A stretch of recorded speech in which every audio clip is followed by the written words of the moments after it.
Hello everyone, and welcome to this lesson on Gothic fiction genre writing. This, if you're doing these lessons in order, should be the second of our genre writing lessons this week. The first was on science fiction, and you've done some work on that, as well as some successful writing of your own.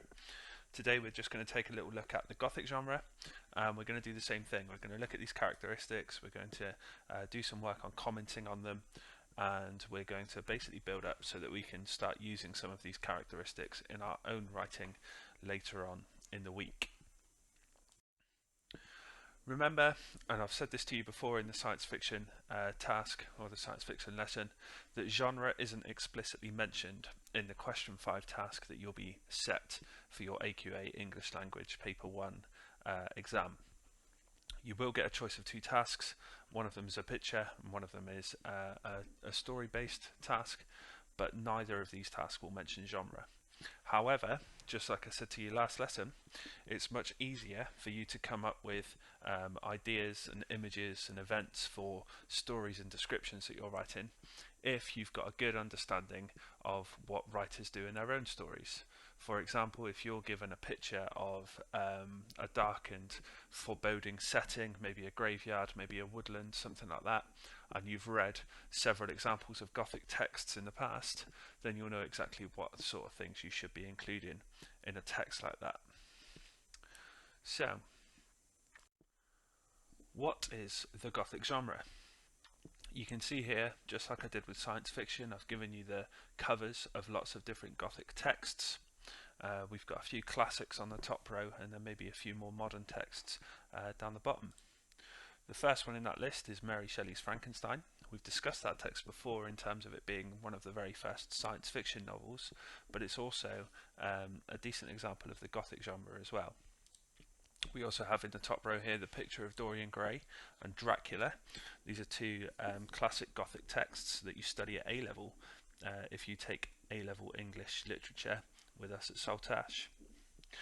On the bottom row, we've got a couple that you might have seen on Netflix or on in films. The Haunting of Hill House is a very good series on Netflix. Stephen King's The Shining is a very famous Gothic text. It's a very famous film set in a haunted hotel. And then Salem's Lot there, another Stephen King just at the end, is a more modern, updated go at Dracula, the same sort of themes. So you can see from these texts here we've got a few different shared features. Lots of these texts feature dark monsters or monstrous characters.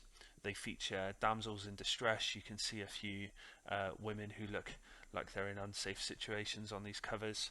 They feature dark and foreboding settings. If we look at the Shirley Jackson down in the bottom left, we've got quite a dark setting there.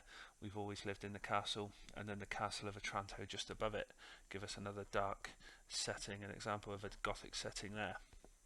So we've got a few. There are some other features as well. If you Google Gothic settings and switch it to images, you get lots of pictures like this. So you can kind of tell already what's going to go into the Gothic genre. It's all about darkness, it's all about death, it's all about the supernatural. You always get a monster or a monstrous person in a Gothic text. You get a damsel in distress, which is a woman that needs rescuing. And you've always got these mysterious and hidden settings in Gothic texts as well. I've given you an extract today on Frankenstein, Mary Shelley's Frankenstein. I wanted to give you this one as, like I said earlier, it's a really good example of a Gothic text which has also got some science fiction elements to it as well. So you've got the chance here to see how Mary Shelley bridges the gap between those two genres. I want you to pause this video, and as you're reading the text I want you to highlight or copy out, if you're using notepaper, 5 quotes from that text that you think show some of the characteristics of the Gothic genre.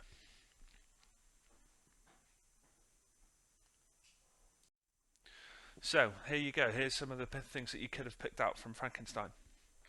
The idea of the setting and the weather, the pathetic fallacy that Mary Shelley uses. It's a dreary night in November. The rain pattered dismally on the window panes. Very effective use of setting there. We've got the monster, the idea of death in the third line, the spark of being into the lifeless thing. We always like to look at death within Gothic texts. And then descriptions of this monster itself.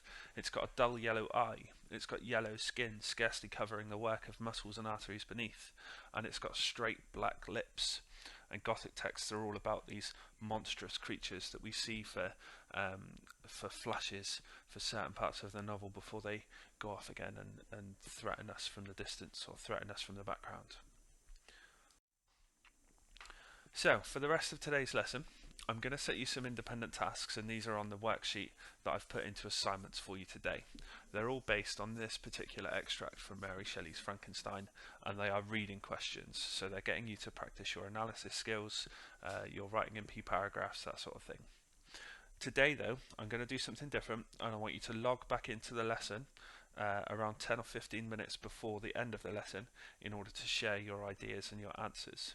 So you'll see a video call request from me pop up around about 15 minutes before the end of the lesson, so you can log back in, share your answers, and see what the rest of the class has written. Remember that if you need any help, I'll be in the chat as always, waiting to help you out if you need. Have fun.